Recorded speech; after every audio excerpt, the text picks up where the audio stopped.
सल्तनती अर्दियान का राजा वीरदियो अपने दौर का सबसे मुंसिफ, दिलेर और बावकार हाकिम समझा जाता था। उसके दरबार में इंसाफ की रोशनी हमेशा बुलंद रहती। वो जंगजू होने के साथ साथ नर्म दिल भी था। रियाया उससे ऐसे मोहब्बत करती थी जैसे कोई बच्चे अपने बाप से करते हैं। मगर उर्दियान की सरहद के उस पार एक ऐसी सल्तनत थी जिसका नाम निशवारा था। एक ऐसा देश जो सदियों से उर्दियान का दुश्मन चला आ रहा था। जंगें, साजिशें, झड़पें सब नस्लों से मुंतकिल होती चली आ रही थीं। निशवारा की रानी समरहा न सिर्फ हुसैन, मगरूर और बावकार थी, बल्कि अपने लोगों के लिए एक ताकतूर ढाल भी थी। वो तलवार भी जानती थी, सियासत भी, और जहानत में उसका कोई मुकाबला नहीं था। दुश्मन उसका नाम सुनकर ही मुहतात हो जाते। वीरदियो और समरहा एक दूसरे के बारे में इतना ही जानते थे जितना दुश्मनों के बारे में जाना जाता है, सख्त, बेरहम और नाकाबिले एतमाद।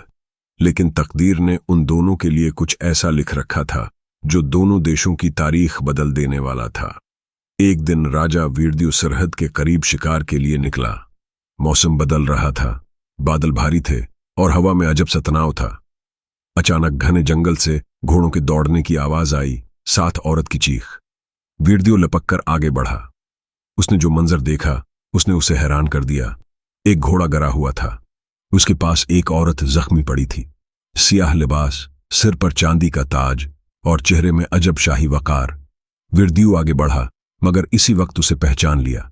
ये कोई आम औरत नहीं थी, ये दुश्मन देश निशवारा की रानी समरहा थी। उसकी कलाई से खून बह रहा था, मगर आंखों में गुरूर अब भी कायम था। वीरदियो ने कहा, आप जख्मी हैं, मैं मदद करूं।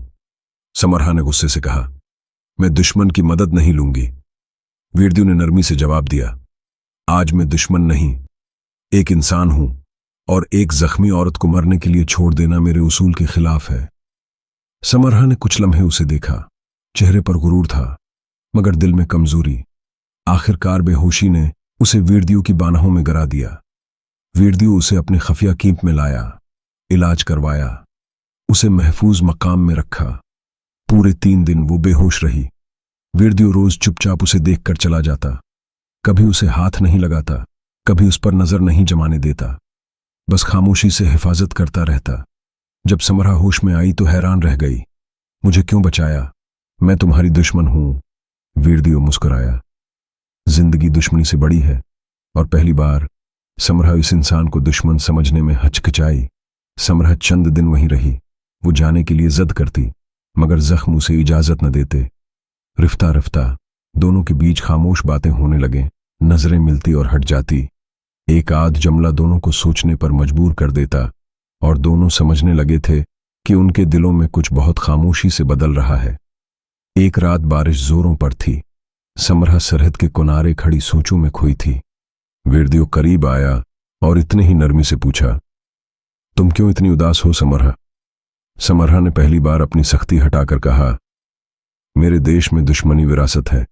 मेरे लोगों ने सिखाया है कि अर्दियान बदतरीन दुश्मन है, मगर तुम तो वैसे नहीं जैसे मुझे बताया गया था। ये उलझन मुझे खा रही है। वीरदियो ने आहिस्ता कहा, हो सकता है कि सच वो ना हो जो तुमने सुना, बल्कि वो हो जो तुमने मेरे दिल में देखा। उस लम्हे बारिश थमी और दिल में कुछ जागा। चंद दिन बाद समरहा वापस अपने देश रवाना होने लगी। जाने से पहले उसने वीरदियो से हाथ बढ़ाकर कहा, अगर कभी किस्मत ने हमें दोबारा मिलाया तो शायद हम दुश्मन नहीं रहेंगे। वीरदियो ने कहा, मैं दुआ करता हूं कि तकदीर अगली बार हमें दुश्मन नहीं, दोस्त बनाकर मिलाए। समरहा ने सरख आंखों से आखिरी बार उसे देखा और अपने देश लौट गई। मगर दोनों को मालूम नहीं था कि उनकी कहानी तो अभी शुरू हुई है। निग्यार दूसरी मुलाकात। जब दिल दुश्मनी को हारा देता है, महीने गुजर गए, मगर दोनों एक दूसरे को भूल न सके। एक दिन उर्दियान के दरबार में ऐलान हुआ, निशवारा की रानी समरहा ने राजा वीरदियो को अपने देश आने की दावत दी है। पूरा दरबार हैरत में डूब गया। वीरदियो मुस्कुराया। उसे मालूम था कि दिल कभी झूठ नहीं बोलता। जब वो निशवारा पहुंचा तो पूरा महल रोशन था।